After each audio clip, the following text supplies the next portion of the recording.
વાત કરીએ કચ્છ જિલ્લામાંથી સામે આવેલા એક ચિંતાજનક સમાચારની કે જ્યાં સરહદી જિલ્લા કચ્છમાં ચોમાસું બેઠાને 1 મહિના જેટલો સમય વીતી ગયો, પરંતુ વરસાદ ખેંચાતા હવે ધરતીપુત્રોની મુશ્કેલીઓમાં દિવસે ને દિવસે વધારો થઈ રહ્યો છે।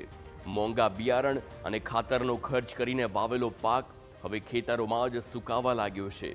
વરસાદ ન પડવાના કારણે પિયત જમીનમાંથી ક્ષાર ધોવાતો નથી અને તેને લીધે ઉત્પાદનમાં સીધો જ 50%નો ઘટાડો થવાની આશંકા છે।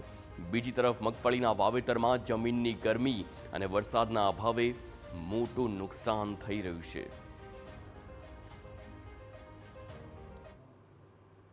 ચાલુ વર્ષે વરસાદ ખેંચાઈ જતા ખેતીના પાકમાં ખૂબ જ તકલીફ પડી રહી છે।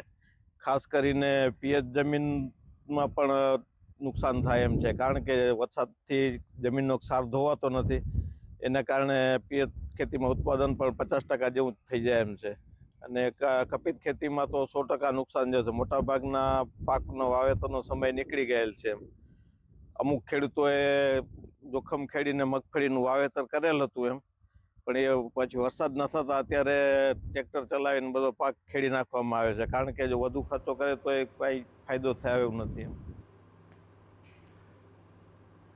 મુશ્કેલી માત્ર મગફળી પૂરતી સીમિત નથી। ભુજ તાલુકાના ગ્રામ્ય વિસ્તારોમાં શાકભાજી અને બાગાયતી પાકો પર પણ સંકટના વાદળો ઘેરાયેલા છે।